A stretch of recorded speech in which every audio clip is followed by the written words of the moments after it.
ಮೊದಲ ತಿಮೋಥೆಯನಿಗೆ 6ನೇ ಅಧ್ಯಾಯ. ದಾಸರಾಗಿ ಮತ್ತೊಬ್ಬರ ಅಧೀನದಲ್ಲಿರುವ ಕ್ರೈಸ್ತರ ಧರ್ಮ. ದಾಸರಾಗಿ ಮತ್ತೊಬ್ಬರ ಅಧೀನದಲ್ಲಿರುವವರು ತಮ್ಮ ಯಜಮಾನರನ್ನು ಎಲ್ಲಾ ಮಾನಕ್ಕೂ ಯೋಗ್ಯರೆಂದೆಣಿಸಲಿ. ಇಲ್ಲದಿದ್ದರೆ ದೇವರ ನಾಮಕ್ಕೂ ನಾವು ಹೊಂದಿರುವ ಉಪದೇಶಕ್ಕೂ ನಿಂದೆ ಉಂಟಾದೀತು. ಯಾರಿಗಾದರೂ ಕ್ರಿಸ್ತನನ್ನು ನಂಬುವವರಾದ ಯಜಮಾನರಿದ್ದರೆ ಅವರು ಆ ಯಜಮಾನರನ್ನು ಸಹೋದರರೆಂದು ಉದಾಸೀನ ಮಾಡದೆ ತಮ್ಮ ಸೇವೆಯ ಫಲವನ್ನು ಹೊಂದುವವರು, ನಂಬುವವರು, ಪ್ರಿಯರು ಆಗಿದ್ದಾರೆಂದು ತಿಳಿದು ಅವರಿಗೆ ಹೆಚ್ಚಾದ ಸಂತೋಷದಿಂದಲೇ ಸೇವೆ ಮಾಡಬೇಕು. ಈ ಉಪದೇಶವನ್ನು ಮಾಡಿ ಅವರನ್ನು ಎಚ್ಚರಿಸು.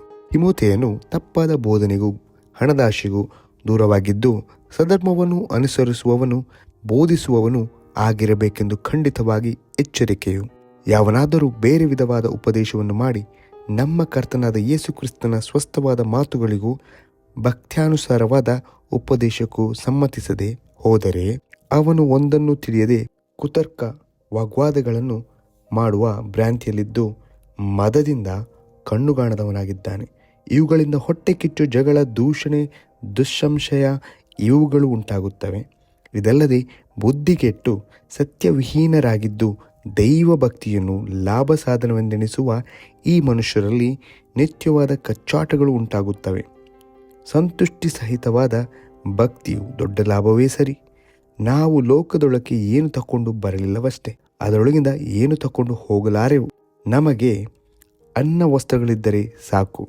ಐಶ್ವರ್ಯವಂತರಾಗಬೇಕೆಂದು ಮನಸ್ಸು ಮಾಡುವವರು ದುಷ್ಪ್ರೇರಣೆ ಎಂಬ ಉರುಳಿನಲ್ಲಿ ಸಿಕ್ಕಿಕೊಂಡು ಬುದ್ಧಿ ವಿರುದ್ಧವಾಗಿಯೂ ಹಾನಿಕರವಾಗಿಯೂ ಇರುವ ಅನೇಕ ಆಶೆಗಳಲ್ಲಿ ಬೀಳುತ್ತಾರೆ. ಇಂಥ ಆಶೆಗಳು ಮನುಷ್ಯರನ್ನು ಸಂಹಾರನಾಶನಗಳಲ್ಲಿ ಮುಳುಗಿಸುತ್ತವೆ.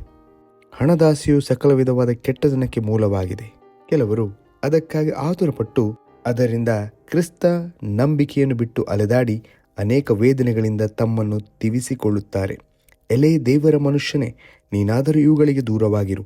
ನೀತಿ, ಭಕ್ತಿ, ನಂಬಿಕೆ, ಪ್ರೀತಿ, ಸ್ಥಿರಚಿತ್ತ, ಸಾತ್ವಿಕತ್ವ ಇವುಗಳನ್ನು ಸಂಪಾದಿಸುವುದಕ್ಕೆ ಪ್ರಯಾಸಪಡು. ಕ್ರಿಸ್ತ ನಂಬಿಕೆಯುಳ್ಳವರು ಮಾಡತಕ್ಕ ಶ್ರೇಷ್ಠ ಹೋರಾಟವನ್ನು ಮಾಡು. ನಿತ್ಯ ಜೀವವನ್ನು ಹಿಡಿದುಕೋ. ಅದಕ್ಕಾಗಿ ದೇವರು ನಿನ್ನನ್ನು ಕರೆದನು ಮತ್ತು ನೀನು ಅನೇಕ ಸಾಕ್ಷಿಗಳ ಮುಂದೆ ಒಳ್ಳೆಯ ಪ್ರತಿಜ್ಞೆಯನ್ನು ಮಾಡಿದೆಯಲ್ಲ.